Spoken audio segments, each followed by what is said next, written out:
नमस्कार। मैं हूं पूजा सिंह। स्वागत है आप सभी का आपके अपने राजपथ और बुलंद आवाज पर। आज बात करेंगे राजनीति के एक ऐसे शख्स के बारे में, एक ऐसे चेहरे के बारे में, एक ऐसे नाम के बारे में जिसकी चर्चा तो बहुत रहती है, पर वो मुझे कहीं अस्तित्व में नहीं दिखाई देता। पता नहीं क्यों ऐसा मेरा मानना है कि उस व्यक्ति का नाम तो बहुत है, चर्चा में भी रहेगा, लेकिन धरातल पर वो मुझे कहीं अस्तित्व में नजर नहीं आता। बात कर रही हूँ भीम आर्मी के राष्ट्रीय अध्यक्ष, दलित नेता चंद्रशेखर रावण के बारे में। चंद्रशेखर रावण का जो उदय है वो हाल फिलहाल का ही उदय है। कोई बहुत पुराना इनका जो इतिहास है या कोई कैरियर है वो नहीं है, क्योंकि अभी काफ़ी युवा हैं। और लेकिन चर्चा में बहुत रहते हैं। चाहे हाथरस वाला जब कांड हुआ था वहाँ पहुँच गए, इसके बाद चुनावों में नज़र आते हैं, इसके बाद अखिलेश के साथ मिल जाते हैं, इसके बाद अखिलेश के साथ प्रचार करते हैं, समाजवादी पार्टी के साथ कंधे से कंधा मिला के चलते हैं और तमाम चीज़ें। इसी बीच में जिस तरीके से इनका उदय हुआ, बिल्कुल उस तरीके से जैसे सोडा बॉटल को आप शेक करिए और उसमें से जो गैस बाहर निकलती है, मुझे कुछ ऐसा ही इनका अस्तित्व जो है वो नज़र आता है। क्योंकि इन्होंने अपने व्यक्तित्व से और अपने कहना चाहिए कि जो इनकी शैली है उससे इन्होंने यूथ को बहुत प्रभावित किया, खास तौर पर दलित यूथ को। इसके बाद से ऐसा लगने लगा था कि चंद्रशेखर रावण जो हैं वो कहीं ना कहीं बहुजन समाज पार्टी में मायावती का विकल्प हो सकते हैं। इस वजह से लोग उन्हें मायावती के विकल्प के रूप में देखने लगे थे कि दलित राजनीति जो है वो खत्म नहीं हो सकती, क्योंकि मायावती के बाद चंद्रशेखर रावण ही बहुजन समाज पार्टी का बड़ा चेहरा होंगे, मुख्य चेहरा होंगे। पर ऐसा मुझे होता हुआ दिखाई नहीं देता, क्योंकि बहुजन समाज पार्टी ने और बसपा सुप्रीमो मायावती ने कभी इनको भाव नहीं दिया। उनके आसपास भी ये फटकते हुए नजर नहीं आए। हाँ, चुनाव में लोग पता नहीं क्यों इनसे इतनी उम्मीदें लगा के बैठ जाते हैं कि अब चंद्रशेखर रावण जो है वो बसपा को बहुत बड़ा फायदा पहुंचाएंगे, ये दलित वोट साथ में लेके आएंगे और तमाम चीज़ें कि इस तरीके से ये बीएसपी के साथ जो है इनका पैचअप हो सकता है और ये इस तरीके से और तमाम बातें सब जानते हैं आप, इस तमाम बातें चलती हैं। लेकिन पता नहीं क्यों मुझे इनका कोई वजूद नज़र नहीं आता दलित राजनीति में। जिस तरीके से इनके बारे में चर्चा होती है, इनके बारे में बात होती है और ये सुर्खियों में बने रहते हैं, डिबेट्स में इनके नाम आते हैं, डिबेट्स में ये लगातार चर्चा में रहते हैं। जो मेन स्ट्रीम की मीडिया है जब वो डिबेट करने बैठती है तो ऐसा हो ही नहीं सकता कि चंद्रशेखर रावण का जिक्र ना आए।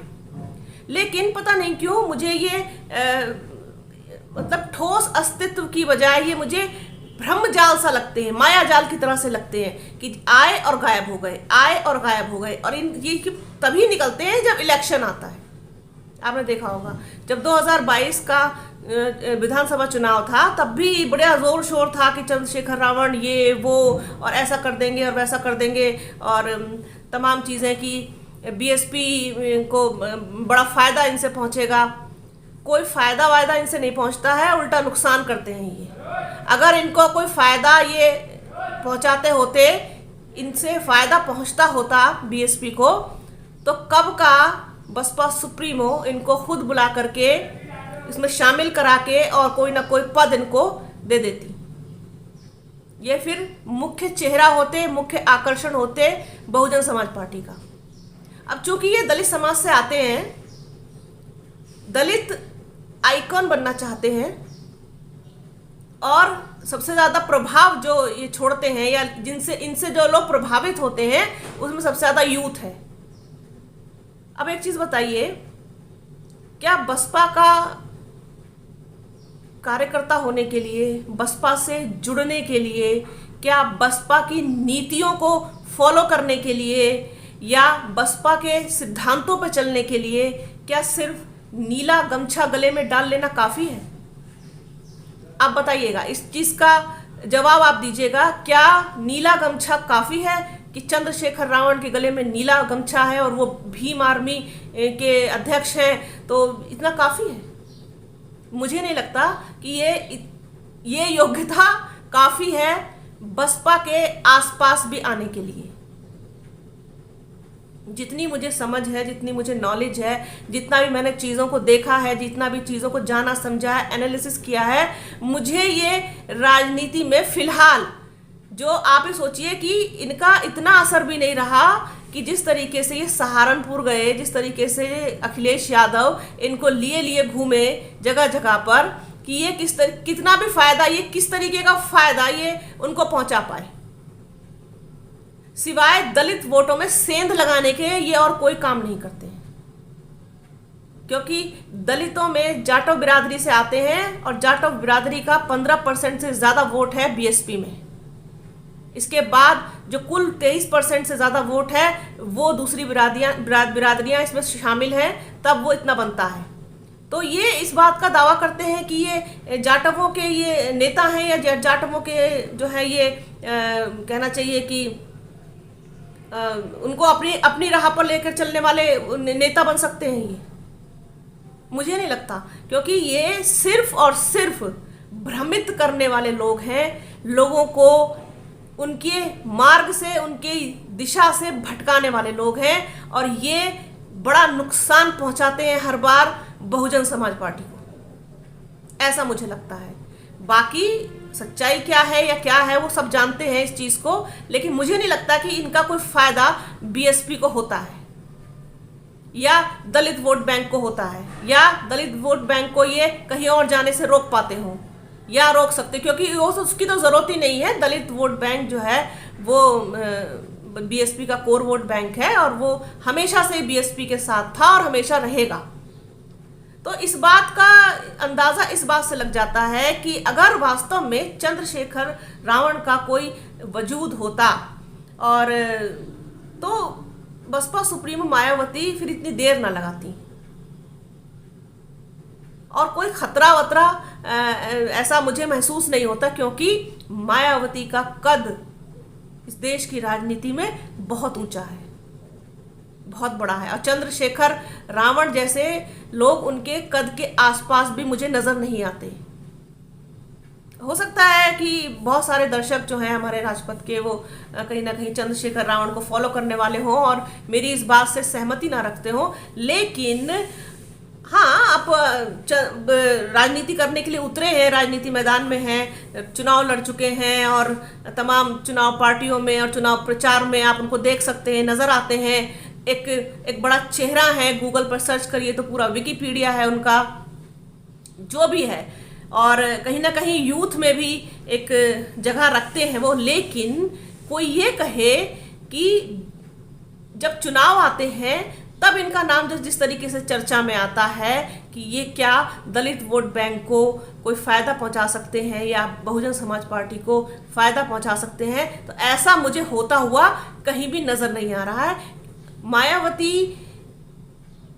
के आसपास भी पहुंचने के लिए इनको बहुत समय लगेगा, क्योंकि बसपा का जो वोटर है वो समर्पित वोटर है बीएसपी और मायावती के प्रति। जिस तरीके की राजनीति चंद्रशेखर रावण करते हैं वो राजनीति मान्यवर कांशीराम के द्वारा बनाई गई जो नीतियां हैं, जो उनके सिद्धांत हैं, उनसे मैच नहीं खाती है। वो उस स्तर के नेता भी नहीं है, क्योंकि आप खुद देखिए ना कि अगर वास्तव में इनका कोई वजूद होता, इनका कोई अस्तित्व होता, तो ये असर डालते बसपा पर असर डालते, चुनाव पर असर डालते। ना तो ये 2019 के चुनाव पर कोई असर डाल पाए, ना 22 के, और ना ही स्थानीय निकाय के। इनको बसपा में मिला देने से जो एक भ्रम की स्थिति लोग पैदा करते हैं ना, उससे नुकसान बहुजन समाज पार्टी को होता है। ऐसा मेरा मानना है, ऐसा मैंने एनालिसिस किया है। ये अलग चीज है, इनकी राजनीति, इनकी पॉलिटिक्स जिस तरीके से ये कर रहे हैं, उसमें लोग कंफ्यूज हो जाते हैं कि जो चंद्रशेखर रावण है ये बसपा के ही हैं और ये बसपा से ही जुड़े हुए हैं और बसपा के लिए ही काम करते हैं। ऐसा नहीं है, ये दोनों चीजें अलग अलग है। चंद्रशेखर रावण और भीम आर्मी और कहना चाहिए कि बसपा, दोनों अलग अलग चीजें हैं। अभी फिलहाल इनके मेल की कोई गुंजाइश, कोई आशा, कोई उम्मीद अभी दिखाई नहीं देती है। इसीलिए बसपा सुप्रीमो मायावती एक नाम है, एक ब्रांड है, मतलब वो कद है जो दूसरों को नेता बना दे, क्योंकि मुझे लगता है कि वो इतनी ताकत रखती हैं, इतना मादा रखती हैं, इतनी पावर रखती हैं कि वो इस तरीके के तमाम और नेता बना सकें। वो एक अलग बात है कि इस समय बहुजन समाज पार्टी थोड़ा कहना चाहिए कि बैकफुट पर चल रही है और अभी उस तरीके से नहीं चीज़ें हो पा रही हैं जैसे कि होनी चाहिए। लेकिन ऐसा नहीं है, समय बदलता है, चीज़ें बदलती हैं। और जिस तरीके से कल से ही एक्शन शुरू हो गया है, एक्शन में आ गई है बसपा सुप्रीमो, तो अब कल जो बैठक होनी है उसमें जो निर्णय निकल के आएंगे वो सबको पता चलेंगे कि क्या रहा। तो बदलाव होंगे, चेंजेस भी होंगे। तो जब बदलाव होंगे तो डेफिनेटली बसपा की स्थिति में भी बदलाव होगा। लेकिन चंद्रशेखर रावण का अस्तित्व, वजूद, मैं सिर्फ एक भ्रम के अलावा कुछ नहीं मानती हूँ। जिस तरीके से पानी पर परछाई होती है उस तरीके से ही वो दिखाई देते हैं और ख़ास तौर पर चुनाव के आसपास ही वो नज़र आते हैं, सिर्फ एक भ्रम और भ्रामक स्थिति पैदा करने के लिए, इससे ज़्यादा और कुछ भी नहीं।